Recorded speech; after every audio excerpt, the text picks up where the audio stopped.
Breaking news out of the NFL, the Dallas Cowboys are trading Micah Parsons to the Packers. It's according to our lead NFL insider, Jonathan Jones. JJ adding Dallas getting 2 first-round picks and a player. Parsons and Green Bay also agreeing to a 4-year, $188 million deal with $136 of that guaranteed. The deal makes him the highest paid non-quarterback in league history at $47 million per year. If you take a look at this list, there's been a lot of change, especially the edge rusher defensive player department. Max Crosby, Myles Garrett, Jamar Chase, TJ Watt, and now one Micah Parsons with that Green Bay logo next to his name. I'm Tommy Tran with Jonathan Jones and Pete Prisco. So, JJ, I laid out some of the details that you were able to report here. What more can you tell us about Micah Parsons to Green Bay? Major bag alert. Micah Parsons and the Green Bay Packers. Look, these sorts of deals don't happen all the time. If you go back to 2018, when Khalil Mack was traded, and he went for 2 ones, there was a little bit of change, a second and a third, a fifth and a sixth, and he got the highest contract given to a non-quarterback in NFL history at the time. It was about $24 million per year. Now Micah Parsons almost doubles that, and he blows out of the water the previous highest paid non-quarterback in NFL history, right? You know, Myles Garrett did it earlier this year at $40 million. And then Jamar Chase, topped him just barely, but just enough to where he got the headline, right? We went up on CBS Sports HQ about it. And then TJ Watt and the Pittsburgh Steelers, he got to have that title for a little bit, but we told you he wouldn't have it for long. Micah Parsons and the Dallas Cowboys could not come to terms on an agreement. It got ugly. It got nasty. It got disrespectful for both sides, real or perceived. And so for the last few days, both sides have sort of been working very quietly about how Micah Parsons could get out of Dallas, because he was dug in and Jerry Jones was dug in. And these two sides were not going to be able to come to an agreement, even if it was going to be, I think, $45 million per year, which was sort of the basement, is what I had been told and what I had been reporting. And so the Green Bay Packers come in and send 2 ones, which matches the Khalil Mack deal. They add in another player, which reportedly right now is Kenny Clark. We're still working to confirm that, but should be able to confirm it soon. And they pay him $47 million per year. This is about as big a deal as you're going to see in the NFL. And the Green Bay Packers, 2 legendary franchises, the Packers and the Dallas Cowboys in the NFC, they get this done. Pete, let me bring you to the conversation. What do we think? Wow, wow, and wow again. I sat in Matt LaFleur's office with him a couple weeks ago, and one of the things he talked about and lamented about was the fact that they weren't good enough rushing the passer. Well, all of a sudden, they're good enough rushing the passer. I mean, anytime you can go get one of the league's best, if not the best, edge player, edge speed rusher in the league, and you can do it for 2 ones and a player, you go do that. Normally, I hate these kind of deals. I hate trading pays. But you know what?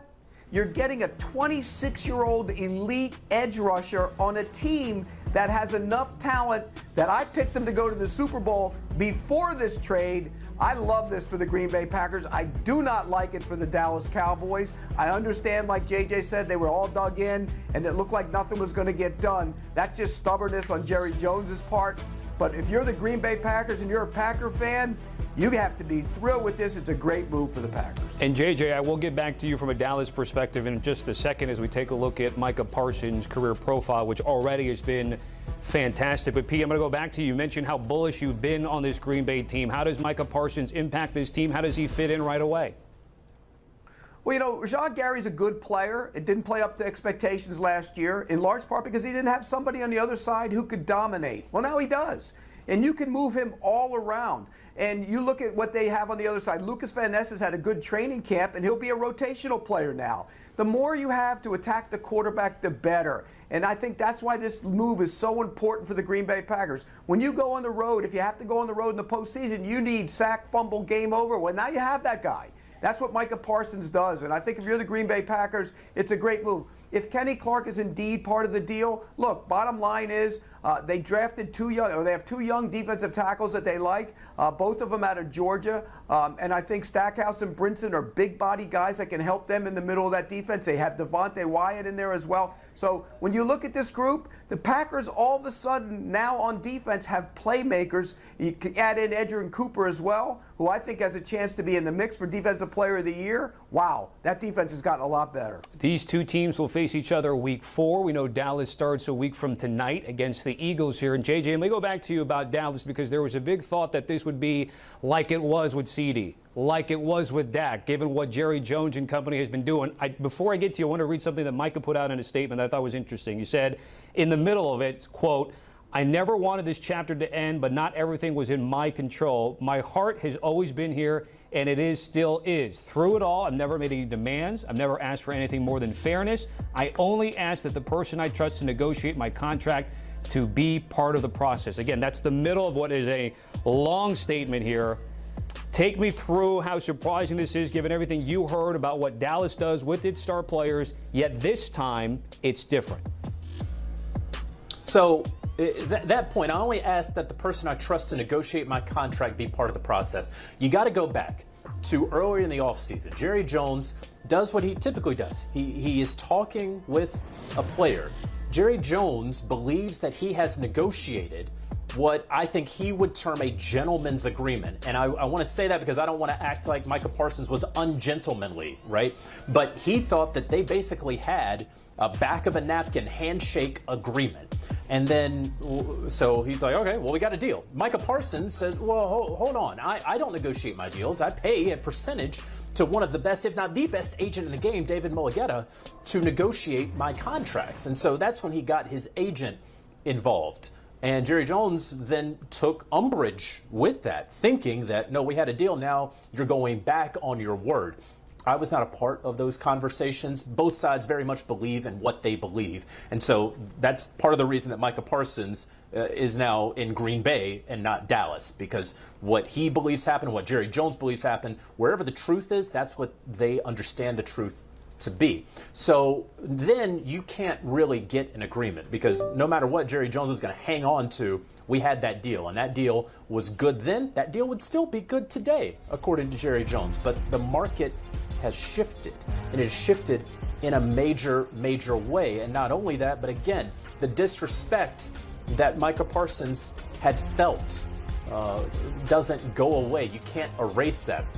So when he issues that trade request, Dak Prescott didn't do that during his contract negotiations. CeeDee Lamb didn't do that. This was always different. And I don't know if you want to call it stubbornness on one or both sides, if you want to call it whatever you want to say. This started to become a reality that Micah Parsons would no longer be with the Dallas Cowboys over the last probably 48 hours. And so now we have this major deal where the Green Bay Packers, they have a history of getting big-time pass rushers, right? You go back to Ron Wolf when he was able to secure the services of Reggie White at the dawn of free agency in the 90s. You go back to Ted Thompson when, after Julius Peppers had put together an all-decades playing career with the Carolina Panthers and Chicago Bears, he gets Peppers to go to Green Bay as a free agent. And now Brian Gutekunst, the GM of the Packers, gets Micah Parsons in a major deal that includes 2 first-round picks and the largest contract that has ever gone out to any non-quarterback in NFL history. Not just that, but the largest contract that's gone out to any player who's not like one of a dozen people in the world ever. This is as big as it gets for the NFL. Guys, I'm with Amanda Guerra. She does have a question here with this big news with Micah Parsons leaving Dallas. Yeah, I specifically want to ask because JJ and Pete, I mean, they're so vocal. And guys, I got to know about the fallout